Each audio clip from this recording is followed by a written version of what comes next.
From League Safe World Headquarters, it's Fantasy Football Almost Daily. With Paul Charch, Matt Harrison, Christian Peterson, and Brian Johnson. Welcome to another edition of Fantasy Football Almost Daily. I'm Paul Charchian. My co-host today, Christian Peterson, Matt Harrison. Hello, guys. Hey, Charch. I'm very sad. It's a somber day here in Minnesota as we reflect on the loss of Teddy Bridgewater. It's not nearly as fantasy relevant as like the Jordy Nelson loss of last year, but just from those of us that were excited for a Vikings season here in Minnesota, it's tough. Yeah. But let's turn our attention to fantasy. Does Teddy being out and presumably Sean Hill or somebody of his ilk? I mean, if they go get somebody else, there's no solution that the Vikings are going to bring in, I don't think. Certainly not that's going to be dramatically better than Sean Hill, right. Let's talk about first how much this impacts the passing game. Teddy was already borderline, not draftable and somebody that was kind of a spot starter anyway. What does it do, though, to Stefon Diggs, who had a really nice preseason? And, frankly, Teddy had played really, really well in the preseason, too. I think a lot of us thought Diggs might have a good year. At this point, does Diggs feel like he's rosterable? I think he's still rosterable. I mean, throughout the preseason, he has been clearly the Vikings' best wide receiver. Part of that may be that he clearly has chemistry or had chemistry with Teddy Bridgewater. Yes. In that third preseason game when Teddy looked so good, he was looking for and finding Diggs all over the field. Right. And I think Diggs was up to the point where he was probably being taken in maybe round 9 or 10 of a lot of fantasy drafts. I think a lot of people liked his potential. So I still think he's relevant. I still think he's going to be the best receiver the Vikings have. And last year he had a stretch where he was relevant at least for a few weeks, despite the fact that the Vikings threw the fewest passes in the NFL a year ago. Yeah. And so their offense probably isn't going to change that much from where they were last year. I think they were going to take a step forward this year that they're now not going to take anymore. So, I think there's a spot for Diggs, but he's probably more of, a wide receiver for occasional flex type player instead of a guy who you were maybe thinking had the upside of being an every week wide receiver for you. Matt, is Laquon Treadwell, Charles Johnson, Kyle Rudolph, any of these guys even rosterable at this point? Well, I heard Paul Allen talk on KFAN this morning saying that he thinks Laquon Treadwell's role increases with Sean Hill because Sean Hill doesn't have as much of a deep ball. Not that Teddy had a huge deep ball, but Treadwell's more of a not downfield threat, more of a possession guy, big-bodied guy who can find some space, sit in it, catch the ball, duck down, get a couple of yards, and it's possible that Laquon Treadwell's role could grow. And since Treadwell's been playing with the second and third team for the preseason, he's been playing with Sean Hill. Yeah, some of that's true. Yeah. So there's something to that as well. So Treadwell's a guy that he's probably not rostered in many 10 or 12 team leagues right now, but he's a guy that you should at least throw on your watch list and see if he pops at all in the first couple weeks. All right, how about Adrian Peterson? I gave a lot of thought to what to do with Adrian and ultimately decided he was my number 4 running back before the injury. I decided to leave him at number 4 because my number 5, DeVante Freeman, I couldn't quite get myself to move him there. I lowered his auction dollars, but that was the only change I made. I do think this hurts. It can't not hurt Adrian because this team's just going to have – the offense won't be as good. There won't be as many goal line opportunities. They won't cross the 50 as often. I mean, all the things that we want for all of the Vikings aren't going to happen as often.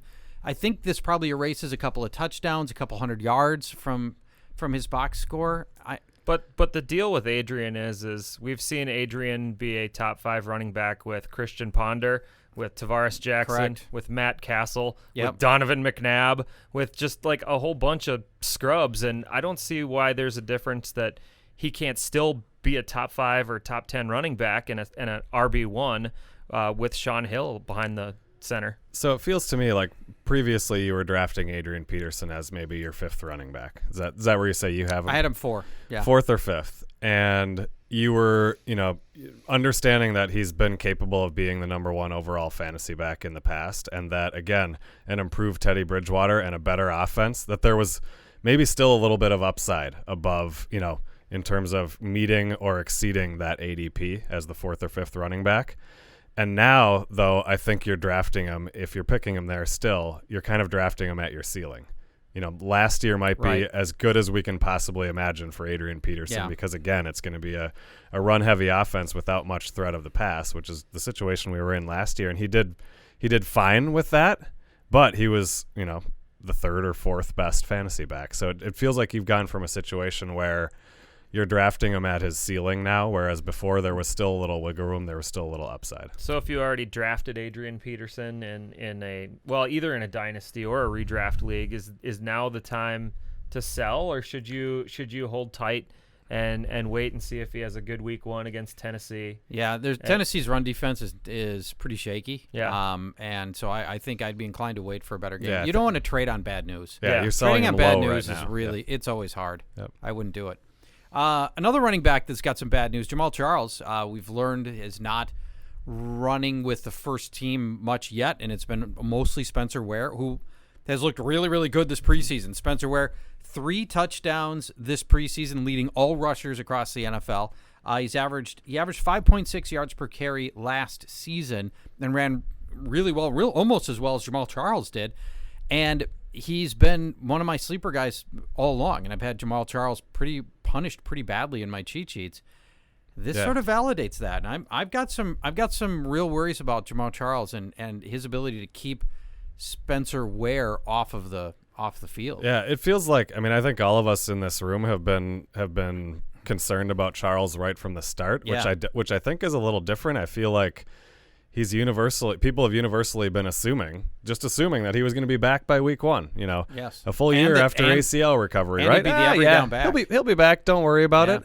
And in reality, he's not back yet, and he's a 31-year-old guy who's had 2 ACL injuries. So He's not quite 31. He's 29. 29. Sorry, 29 to That's 31. That's still he's in over that the range. hill in the running back world. Well, he's been a high carry guy and a lot of injuries, so you feel like a lot of the tread's off of the tire for Jamal Charles. Yeah, so it feels like a lot of people have been making a lot of assumptions that he was just going to be back, and now here we are a week away from the season, and he's not even running with the first team yet. And like you mentioned, Spencer Ware proved last year that he can get it done. So if Charles even if he comes back healthy in week 1 or week 2 or week 3, however long it takes, again, there's no guarantee that he hasn't lost a step.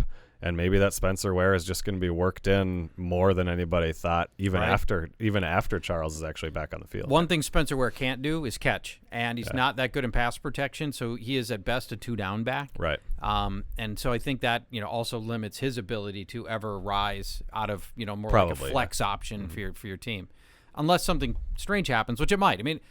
We've seen things happen in this world, especially with running backs, where all of a sudden one guy's heading down and one guy's heading up, and things change really quickly. There's a chance that Spencer Ware right now is the better back and is going to be the better back, and Jamal Charles is never going to be the same guy. It could play itself out that way, and it may be. All right, last note of news from the last couple of days that really caught my eye. DeVante Parker has not been working out with the ones, and Kenny Stills looks like he's going to start the season as in his spot opening day. What are your thoughts about DeVante Parker and his draftability, Matt? I'm really nervous. Parker, we expected a lot more from him last year when he came in as the vaunted rookie. Granted, he was a little injured last year, but he's only got to beat out Kenny Stills, and Kenny Stills came over from the Saints for kind of a nothing trade, and it's just baffling to me why this guy who was a first-round pick, I believe, why he can't just take this job. It should be his to run with, and it's shocking that he hasn't done this yet. So there was just an interesting article. I think it was published yesterday by one of the Dolphins beat writers in one of the Miami newspapers, where they talked about DeVante Parker in quite a lot of depth. It's a good article if you can find it out there. But they talked about how his practice habits are horrible, and even his eating habits and his hydration habit. Yeah, like is he a Gouda Buddha wannabe? Well, he doesn't eat breakfast is an example that they band he doesn't drink water. So he's not meal staying of the day. Yeah, he's not staying hydrated. Breakfast is the most important fluid of the day. Yeah. And so those things, they believe in Miami are leading to little hamstring pulls here and there in practices, and that he's just not, he hasn't figured out what it is to be an NFL player. And this article went on to say when he finally got into some games last year, that's when he was all in. That's when he was like, got okay, motivated then. he got motivated, and we saw it at the end of last year. He scored a touchdown or went over 80 yards in 5 of the last 6 games last year when he finally kind of overcame some of these injuries and got on the field. So this article was like, he just doesn't quite get it yet, and they're working on making sure that he drinks enough water during the days so that he doesn't pull a hamstring. So it sounds like there's kind of a long ways to go for him, but that are they sending a message? I mean, it sounds more like they're just sending a message with Kenny Stills, right? Than really necessarily feeling like Kenny Stills is the better of the two players. And that's why I feel like there still is a lot of upside with Parker. It's not that he's just not as skilled as people thought. Mm-hmm. He just needs to figure it out, like a fair number of young players do. And I don't know, will he or won't he? That's why there's still a lot of risk with DeVante Parker. But we've seen him perform on the field, so I still like him. He's probably down a couple of rounds from where you would have been taking him 2 weeks ago before all this news came out. But I do think he has upside down the road. So what you're saying, CP, is that DeVante Parker is not a training camp rat. He's not a training camp rat. He's a regular season rat. He just, he's not prepared like he should. Okay. But anyways, no, I see a new coaching staff that doesn't have an allegiance to either guy. Yeah. They didn't trade for Kenny Stills. They didn't draft DeVante Parker. Yeah. I wonder if now this coaching staff simply going to be let the best man win. Yeah. And that's been Kenny Stills, who 8 receptions, 124 yards, and 2 touchdowns in the preseason, compared to 4 receptions and 24 yards for DeVante Parker. And I think it's particularly troubling because Stills is he's a young guy who had some skill. People were surprised when the Saints traded him last year. The Saints kind of just gave up on him as a somewhat promising young player. So if it was, I'd be less concerned if it was just some retread veteran who was running ahead of Parker, because then I would be more convinced that they're just trying to send a message. Yeah. But Stills has some talent. So if it was Kenny Britt instead of Kenny Stills, this would be a different story. Absolutely. Stills has skills. And he's still so young. He has room to get to really improve and just keep that job. So again, DeVante Parker, he's on a lot of rosters already for people. I have him on a dynasty league, and I'm giving serious thought to letting him go and taking some, there's probably a variety of other players. You could trade him for. I guess in dynasty, I wouldn't just let him go. I bet you could still trade him, because I think there are people that believe, like I do, that he's a very talented player. Would you rather have him or DeAndre Washington? Would you rather have DeVante Parker or DeAndre Washington?